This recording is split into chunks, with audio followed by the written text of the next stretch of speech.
y tuyo y mío,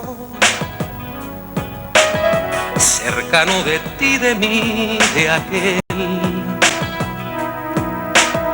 Vayas donde vayas o te quedes, te perseguiré, te perseguiré. Entre tú y yo fraternalmente, entre tú y yo sin más ni más, entre tú y yo semanalmente, entre tú y yo muy personal, entre tú y yo muy personal.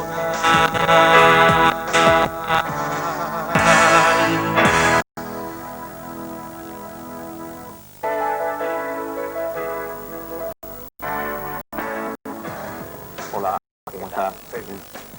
Querido amigo mío, qué gusto poder mostrar que tantas veces he dicho hablar con él. ¿Por qué le interesa viajar? Creo que no. Dar a los demás un espacio de gozo al escuchar una palabra o una conferencia o simple y sencillamente conversar es un don. Si es verdad que ese don se ejercita como otros más en la vida cotidiana, en el contacto con las personas, en el trabajo. ¿Cuándo sintió usted la necesidad de la comunicación pública? Bueno, cuando era niño me encantaba, me fascinaba sobre todo las clases en las cuales no había renunciado todavía a las lecciones orales. Entonces me encantaba las ciencias naturales, la geografía y sobre todo la historia. Recuerdo que siendo muy niño tengo la lejana idea de verme sobre un cajoncito improvisando conferencias y discursos. Cuénteme del Eusebio Niño. ¿Cómo era el Eusebio Niño? Yo pienso que somos un poco lo que fuimos una vez todavía, no hace tanto tiempo. Pero por suerte. Por suerte. Pero al mismo tiempo pienso que un niño como los demás, en un barrio de La Habana, en una calle de La Habana, la calle Hospital, de vez en cuando algunas personas amigas, me gusta alguna hora pasearlas por allí, por algún rincón y decirles aquí la escuela, aquí fulano, acá ella, acá el otro, aquí la maestra y aquí la casa. Creo que esa vida de los niños, esos juegos que no acaban nunca. Me recuerdo ver a mis compañeritas jugando al pon, saltando la suiza, jugando a los escondidos, dándose la prenda, escondiéndonos en las columnas gigantescas de un edificio próximo. Todo eso es la niñez. Sus alegrías nos acompañan, sus tristezas, que son siempre impresiones súbitas, se quedaron para siempre. Y de vez en cuando aparecen como una cosa fantástica, como un sueño o como una pesadilla. ¿Y los animales, Eusebio? Ah, sí. Siempre he tenido esa costumbre. Me rodean muchísimos animales. En el museo donde trabajo tengo algunos, pero en mi casa muchísimos. Generalmente los regalo a mi mamá como para ella, pero en realidad son el recuerdo de mis juguetes que con otros nombres tuve. Picotea, pollito, gallo, perro. Quiere decir, siempre me rodea algún afecto, aunque distante, de los animales. Ahora me habló de su mamá. Hábleme de ese ángel guardián que es doña Silvia. Bueno, tú la conoces, es un personaje realmente, por lo menos para mí. Yo recuerdo siempre aquel verso de Juan Ramón Jiménez, en que decía, madre, tú eres como el mar, que aunque las olas de tus años parezcan que te muden, siempre resultas igual al paso de mi alma. Yo pienso que es lo importante. El hombre es joven, yo diría que niño, mientras vive la madre. Y ella ha sido para mí efectivamente, con su sentido muy latino, madre exigente, también amiga, no justificadora de lo que hago, sino siempre celoso guardián de que llegue finalmente a vivir, que es para lo que ella luchó, como han luchado todas las madres, la tuya, las de todos los que nos escuchan. Dicen que es un pequeño duende que anda prácticamente sin hacer ruido, que ni se nota, que entra en su cuarto y sale. Bueno, es una persona muy trabajadora, que se ocupa de mis cosas. Yo descubro su paso por mis cosas, las que no toca a nadie, las que toco solamente yo, que ella ordena, cuida, atiende. Hasta cierto punto es una relación propia de quien ha sido una madre para un hijo y un hijo para una madre. Infortunadamente no tuve muchos hermanos, me habría encantado, no he vivido esa experiencia. Por tanto, los hermanos que hoy tengo fueron los selección, quiere decir, aquellos que hice de amigos, hermanos, y que han sido muy importantes. Pero ese celo por una hermana, ese cariño por un hermano, ese estar presente o estar ausente, no lo he conocido. Hemos sido siempre ella y yo. Su familia no es grande, Eusebio. No, es pequeña. ¿Y alguien más ha ejercido el don de la palabra? No recuerdo, en realidad, haber tenido otras personas. No hubo, que yo recuerde, en la generación anterior, ningún abogado, ni hubo maestros, ni hubo personas que tuviesen esa connotación. Más bien fueron campesinos, fueron personas de trabajo. Por eso considero, y ahí explico un poco algo que te dije antes, el sentido que para mí tiene la palabra don. Es como una mariposa, como una paloma, como algo que llega y se posa y no esperamos. Es como el azar que escoge en la multitud a uno para algo. Por eso creo que el don de la palabra, que es un don de la comunicación, y no es un don de recreación ni autoestima, sino un don de servicio. Quiere decir, el que dice algo es porque da algo, porque nadie da lo que no tiene. Convéncete de eso, que es muy importante. Eusebio, usted proyecta una austeridad que raya en el asombro. ¿Es Eusebio Leal un hombre austero? La austeridad es disfrutar serenamente, para mí, lo que se tiene. La austeridad no es ostentación, porque no la necesita. La austeridad no es valorar a las personas por lo que representan, sino por lo que son. La austeridad es tenerlo todo como si no se tuviese nada. La austeridad no significa privarse de las cosas un poco inconscientemente, como quien no las conoce. A veces el gozo verdadero está en prescindir y a veces el disfrute pleno está en poseer. Usted ha sido austero hasta en el amor. Bueno, yo pienso que el amor tiene muchas acepciones. Solo el amor salva, he repetido muchas veces, y es verdad. A veces cuando nos sentimos muy tristes o solos es porque andamos desamados. Creo que Martí usó una vez esa palabra. Usó la palabra desamor y desalmado, es decir, falta de alma en un cuerpo. Yo creo que sí, que me faltó amor, dije una vez, sería mentir. Martí también lo dijo. En primer lugar, invocamos el amor materno.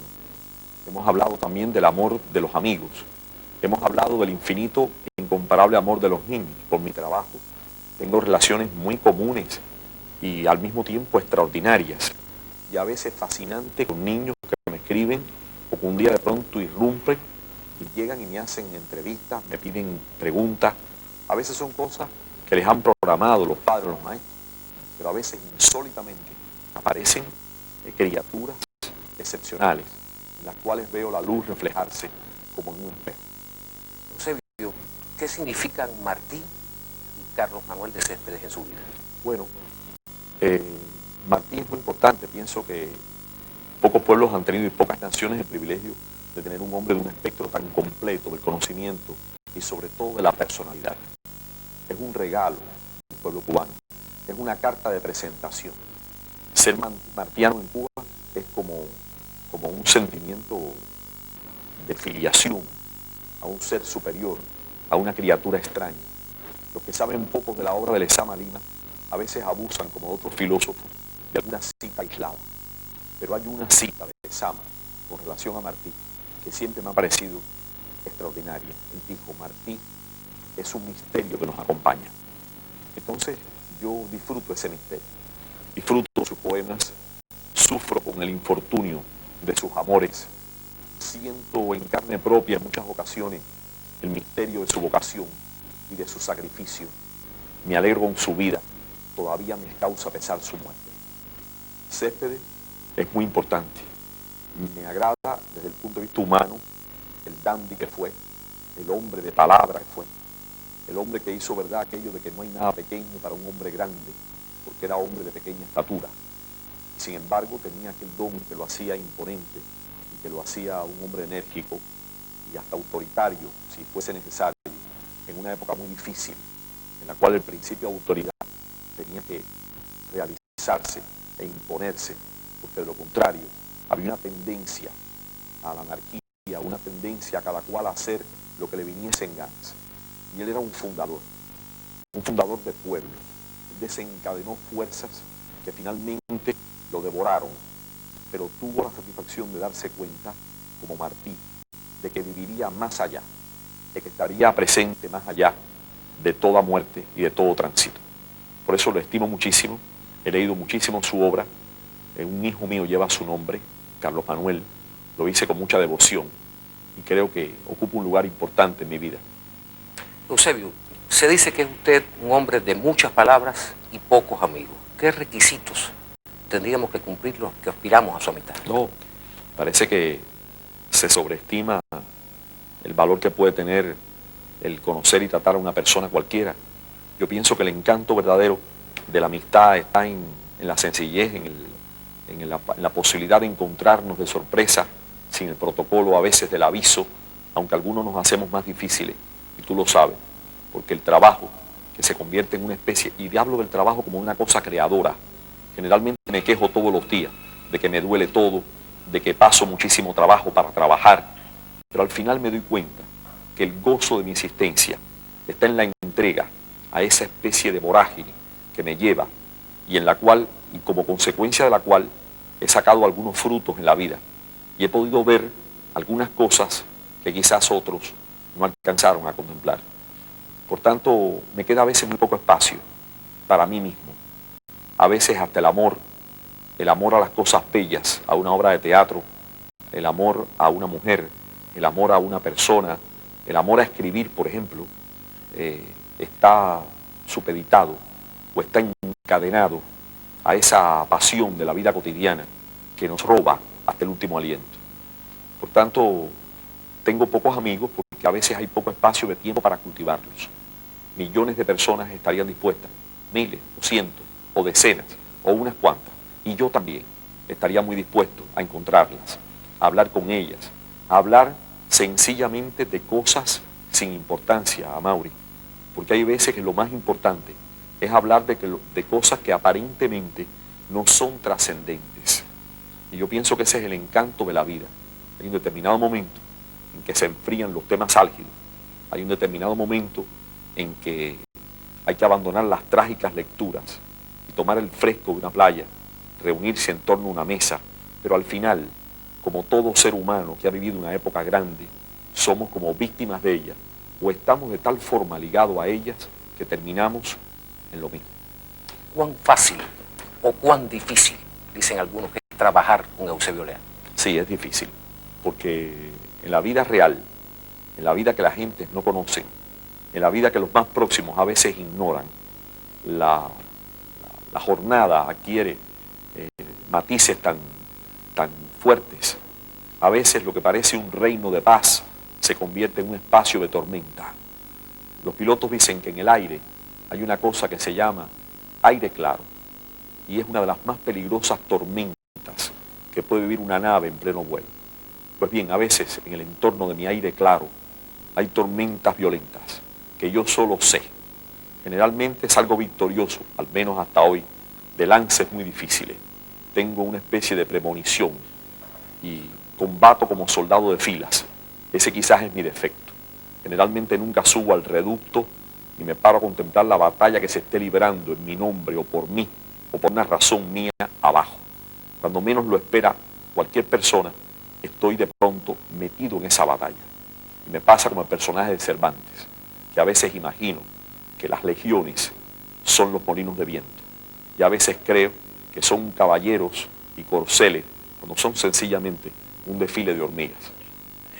Alguien me dijo, el otro día me comentaba, Eusebio habla como un padre. ¿Es usted un hombre religioso? Bueno, la religión, el término griego quiere decir religar, quiere decir volver a encontrar o poner un contacto o un puente en lo que se ha interrumpido. Si la religión es el contacto del hombre con el mundo astral, si ella es la relación misteriosa del hombre con el que cree su Salvador, si ella es la relación con el cosmos y aún con la naturaleza, vivir en comunión con ella, si ella es encontrar dentro de uno, por razones de formación, la que uno recibió o la que uno abrazó con fe sincera y limpia, es contemplar de pronto en el interior como un espacio en el cual hay columnas partidas, muros rotos, torres que abrió el rayo, campanas que ya no suenan, y de pronto en medio de todo eso se siente un cántico de esperanza y de fe en el mañana, en la bondad de los hombres, en el valor de la amistad, en las grandezas de los goces del Espíritu, entonces yo no puedo negarte que soy persona de religión. Pero habría más bien que decir que hay un momento en que por obra de la cultura o de las ideas políticas uno logra alcanzar, cuando estas son rectas, un nivel de tolerancia y de respeto para lo que piensan los demás. Por tanto, esa inclinación noble a respetar el espíritu ajeno, a respetar la concordia en los corazones ajenos, es quizás el verdadero don de hoy. Por otra parte, no me avergüenzo de haber tenido una sólida formación cristiana.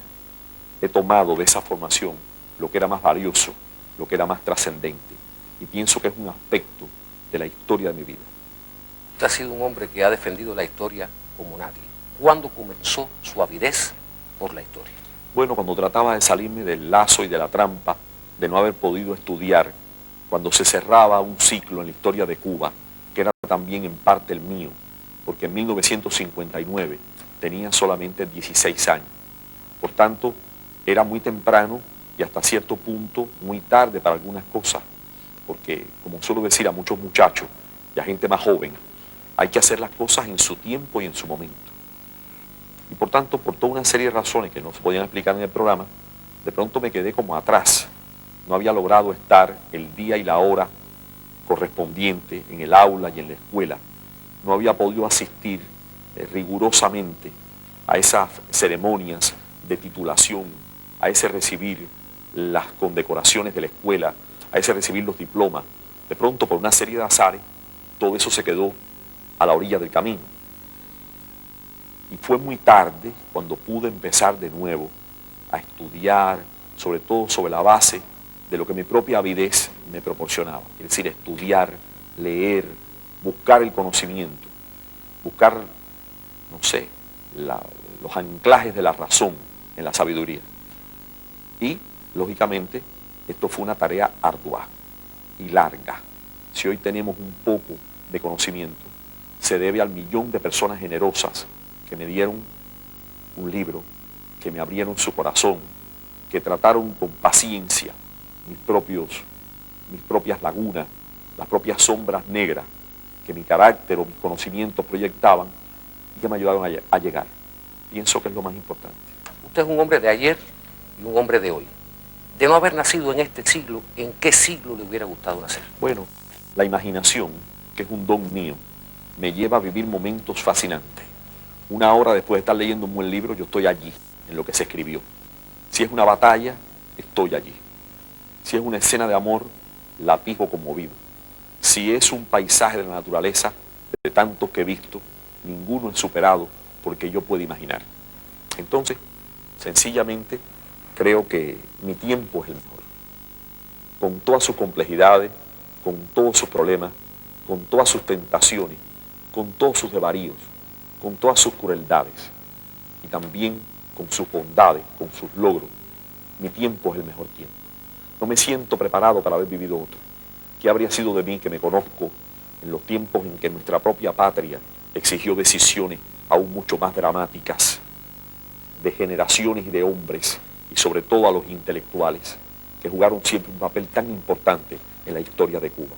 Los poetas de la guerra, los filósofos de la revolución, los oradores tremendos, a los cuales esperó la muerte, el exilio, la incomprensión. Me refiero a esos años tremendos de la forja nacional. Por tanto, mi tiempo es el mejor. Has sido generoso con mis defectos y has tomado mis virtudes. Me ha permitido al mismo tiempo trabajar en lo que quizás en otro instante no habría logrado. Eso es muy importante esclarecerlo y definirlo. Cuando era un niño iletrado, por ejemplo, soñaba con hacer cosas. El sueño más caro era subir la escalinata universitaria. Pero ¿cómo hacerlo? Faltaba la base. Faltaban años luz de estudio. Por eso la noche que descendí la escalinata, subí antes a la plaza universitaria. Escalé allí el precioso edificio donde están guardados y se conservan los laureles del célebre patio, y tomé uno y lo deposité ante la estatua de Kerber del Alma Mater, como diciéndole: finalmente te pago el tributo que te debía. Ningún tiempo es mejor que mi tiempo. Este fue. Eusebio, no sé si sabe, y esta es una pregunta quizás un poco rara o extraña, como diría un amigo común. Hay muchas damas, hay muchas muchachas, hay muchas señoras que lo consideran a usted un hombre muy atractivo. ¿Se considera un galán? Yo me sorprende que tú me digas eso. Siempre me he creído muy infortunado en amores y por tanto no creo que exista realmente ese atractivo. Corremos el riesgo, siempre ese riesgo existe, de que se enamoren del personaje que hemos construido, de la persona que encarnamos, de la responsabilidad que podamos tener, del ejercicio apasionado que yo he puesto, eso sí, no lo niego, en mi trabajo, en mi vida diaria. No hacer nada que no quiera, no decir nada que no sienta, no aparentar nada que no sea realmente el retrato de mi propio espíritu. Eso ya es suficiente.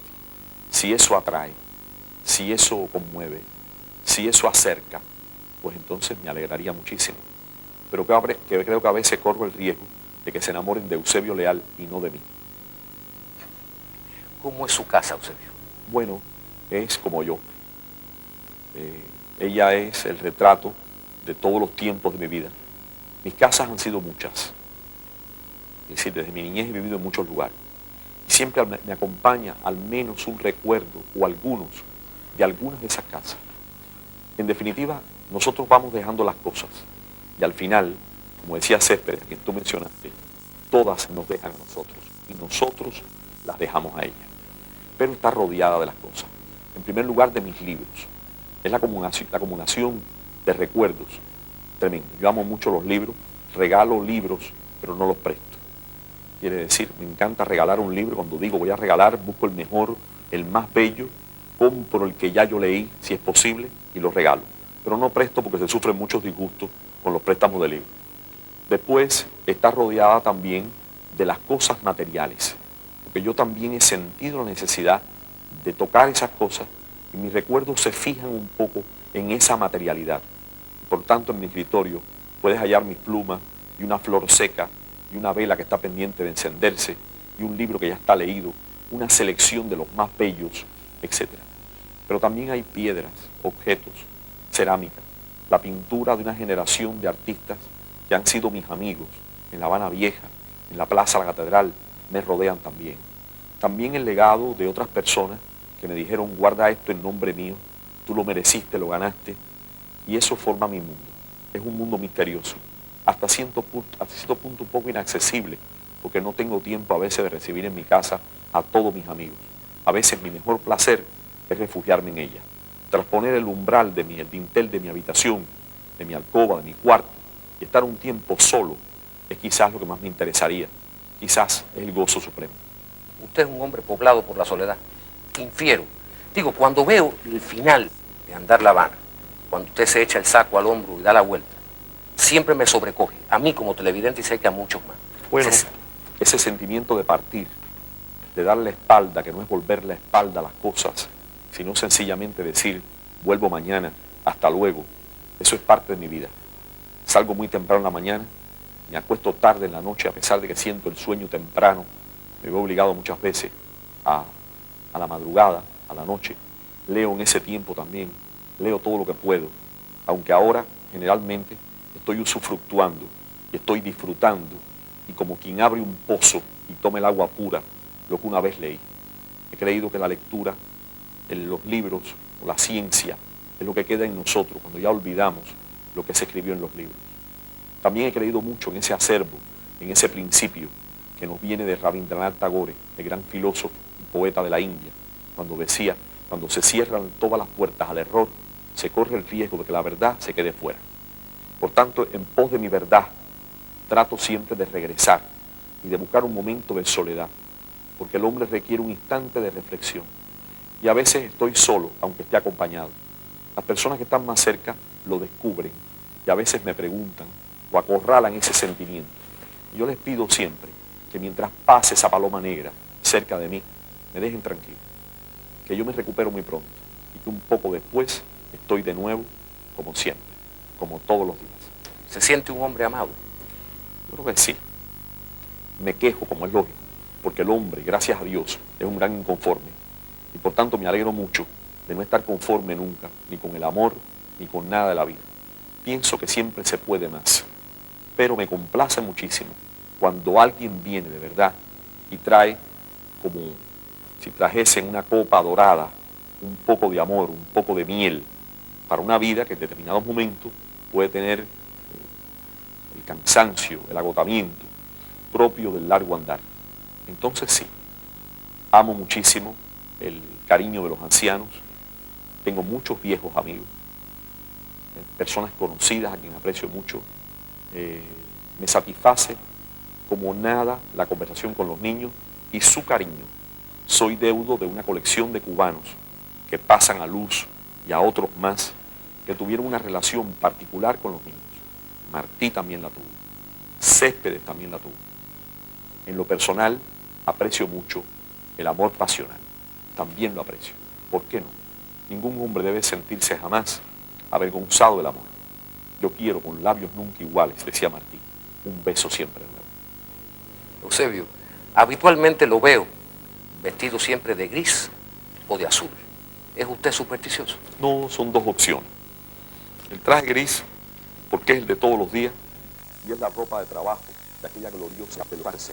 Cuando esa ropa se acabó y desapareció ese traje de cañero y esa ropa hecha de una tela rústica y dura y para mí gratísima, y que es la ropa de todos los días, la que mi mamá lava todos los días, y es la misma, o pueden ser muchos roperos iguales, me di cuenta que no podía pasar trabajo, que me sentía muy cómodo con esa especie de uniforme, el traje de la orden, porque quedan algunos miembros todavía de ciertas órdenes de caballería a la cual yo pertenezco, que es la orden de la asiduidad, la orden del honor, la orden de la palabra, la orden de ciertas cosas que me encantan. Y por tanto, como milito en ella, pues no me sentiría incómodo si este fuese su divisa. Pero no, es sencillamente un traje sencillísimo. Es mi casamiento externo con los que trabajan, y yo trabajo muchísimo. Trabajo en una parte de la ciudad en la cual todos los días debo estar metido en una obra en construcción. A veces llego envuelto en polvo de cal, a veces los zapatos que se pulen durante la noche vienen llenos de masilla por la tarde, y realmente te diré que no me avergüenzo de eso. Me alegro muchísimo. Es un poco mi compromiso con la vida real. Y cuando debo hacer algo como lo de esta tarde, cuando debo presentarme en algún sitio, porque pienso que un revolucionario no debe ser considerado como un cosaco que anda con una bomba en cada mano, pues entonces descuelgo un traje que, por cierto, lo dejé pasar varias veces, nunca me lo puse, entre los tantos trajes azules, medias azules y gradaciones del azul, que es mi color predilecto. Lo asocio con el mes de septiembre, con el día de mi nacimiento y con otras cosas más. Pienso que además me da buena suerte y que me asienta. Pues entonces sencillamente me visto de azul. En cuanto a mi corbata, siempre es negra. Hace muchos años abracé ese color. En realidad es un luto secreto que llevo por una persona que quise mucho. Y en memoria de un gran amor, le coloqué una perla que alguien perdió delante de mí y yo le perdí la otra. Y la coloqué. Es la misma hace muchos años. En definitiva, yo pienso que cuando estamos en lo que estamos, lo que debe llamar la atención es el hombre. Lo demás es puro accidente. Eusebio, ¿ha tenido tiempo de disfrutar a sus hijos? Bueno, les agradezco mucho a ellos que, no habiendo disfrutado mucho tiempo de mi compañía, hayan sido tan cariñosos y afectuosos conmigo. Pienso que sí, que han sido muy afectuosos y muy cariñosos. Han sabido perdonar el espacio de tiempo que no les dediqué con todo el amor que había querido. A veces somos extraños y la forma de manifestar nuestro afecto no es como quisiéramos.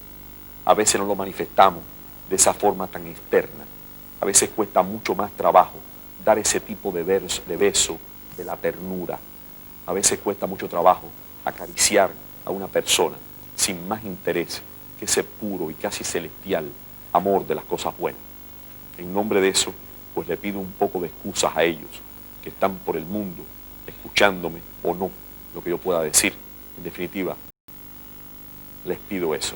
Eusebio, hay voces maledicentes que afirman categóricamente que lo que Eusebio no sabe, lo inventa. ¿Qué decir?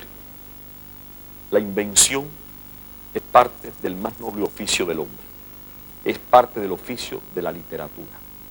Hay un momento en la vida real en que uno no sabe lo que es verdad y lo que no lo es. Hay un momento en que se cumple aquello que dijo el maestro cuando señalaba, por ejemplo, en política, lo real es lo que no se ve. Por tanto, depende quién haga la afirmación. Para muchas personas ignorantes o desconocedoras de algo que se trata, puede ser mentira lo que no conocen y pueden hasta sonreír con malignidad porque piensan que la maravilla, que es la narración a veces de un hecho real, que se revive cada día y que el tiempo le aumenta su encanto y su brillo o desdora y deshace, puede ser una mentira. Hay una diferencia grande entre la invención que nace del gozo de lo que se lee, que a veces no es la verdad, de lo que está escrito en un documento original, que a veces es una solemne mentira, o de lo que nos trae la tradición oral, que es el recuerdo adulterado por mil matices de lo que pudo pasar alguna vez. Yo creo en esas fuentes, una fuente que es casi revelada, una fuente que es un documental y una fuente que viene en la tradición oral. Me tiene absolutamente sin cuidado que alguien piense que puedo inventar. Hay personas para las cuales no se puede inventar, pero hay para otras, quizás para esas, que sería realmente muy fácil. Los habaneros, Eusebio, yo diría los cubanos, todos, sus amigos, entre los que sé que me cuento, les debemos mucho. ¿Cómo quiere ser recordado Eusebio Leal? Ante el probable olvido que ha acompañado a tantas figuras ilustres a lo largo de la historia y a tantos hombres sencillos, me asalta muchas veces esa meditación. Cuando visito los cementerios y veo losas rajadas, tumbas enmohecidas y olvidadas, que dicen jamás te olvidaremos, nunca te dejaremos, pienso que será de nosotros que nos presentamos ante la posteridad con las manos vacías.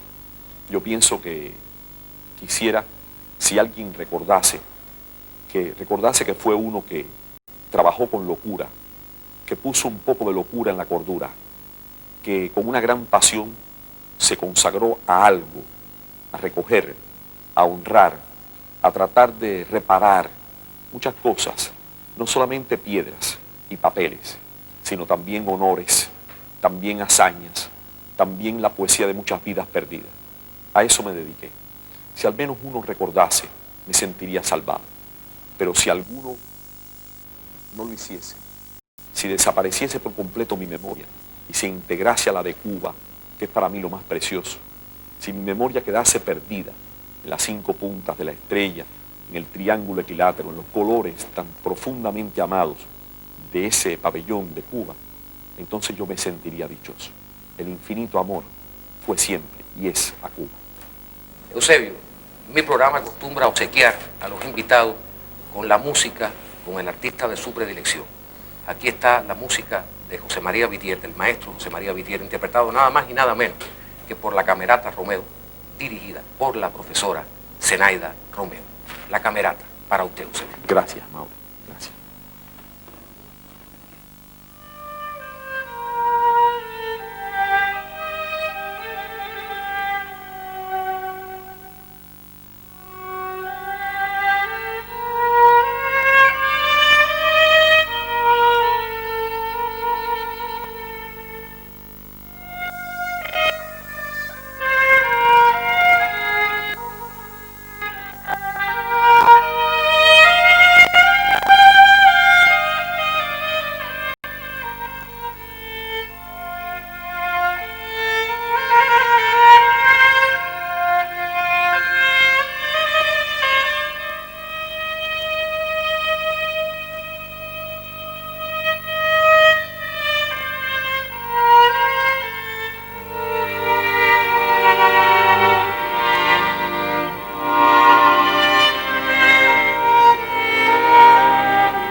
gracias, Zenaida. Muchas gracias, muchacha.